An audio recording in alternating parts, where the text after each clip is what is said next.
सभे मगहिया भाई बहन के भूलेटन काका के राम राम। आथिन मगहिया खबर में सुनते देश दुनिया के खबर।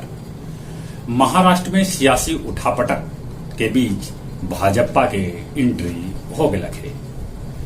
अग्निपथ योजना के लेके बिहार विधानमंडल दूसरा दिन भी न चला। दोसर का दिन खाली 17 मिनट चल सकल विधानसभा। रुपया अब तक के सबला निचला स्तर पर पहुंच गया। रिलायंस जियो के कमान अब मुकेश अंबानी अपन बेटा आकाश अंबानी के सौंप दिलन। मुंबई के कुर्ला नेहरू नगर में 4 मंजिला इमारत गिर पड़ल, जरा में छपरा के 4 आदमी के मौत के है खबर। अरब सागर में गिरल ONGC के हंस हेलीकॉप्टर, जरा में 4 आदमी के हो गए मौत। सूबा में कल ठनका गिरे से 22 आदमी के है मौत के खबर। राजस्थान में नुपुर शर्मा के समर्थक कन्हैया लाल के तलवार से काट के हत्या कर देवल गए। हत्यारा रियाज और मोहम्मद गौस एक वीडियो बनौलन और सोशल मीडिया पर डाल दिलन। बाद में पुलिस दोनों के गिरफ्तार कर लेला। लोग कर रहलन है विरोध। रूस यूक्रेन के बीच लड़ाई अभी हो जारी। रूस बाइडेन के पत्नी और बेटी के प्रवेश पर लगौलन प्रतिबंध।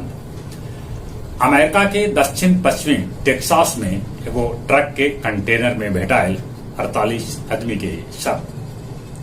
जर्मनी से UAE पहुंचलन भारत के प्रधानमंत्री नरेंद्र मोदी, जहां उनका कल गए भव्य स्वागत। ब्रिक्स समूह में शामिल होल चाहा है ईरान, एकरा कैलक है आवेदन। गया के डोभी में बनावल जाए देश के सबला खूबसूरत इंडस्ट्रियल पार्क।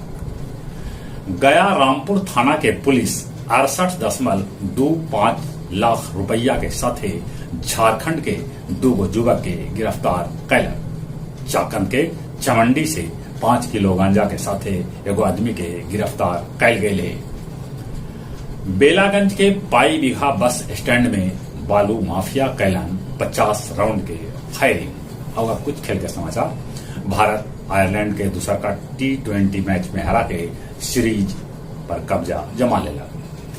विश्व के नंबर 1 टेनिस महिला खिलाड़ी ईगा स्वियातेक 21वीं सदी में रिकॉर्ड 36वां जीत हासिल कैलका। इंग्लैंड के पूर्व क्रिकेट कप्तान योन मॉर्गन लेलन संन्यास। बांग्लादेश टेस्ट क्रिकेट में 100वीं हार के साथ सीरीज भी गंवलक। वेस्ट इंडीज इस सीरीज 2-0 से जीतल। जहां तक मौसम के सवाल है, बदरी सक्रिय वाल है, मौसम सक्रिय वाल है, पानी जहां तहां बरसल है, बाकी उतना पानी न बरसल जितना बरसे के चाहिए। चली अपने सभी से नहीं हो रहा। कोरोना बढ़ रहा है, एकरा से मुंह होना पर मास्क जरूर लगाते। चली एक बार फिर से अपने सभी के बुलेटिन कार्ड लगा के राम राम।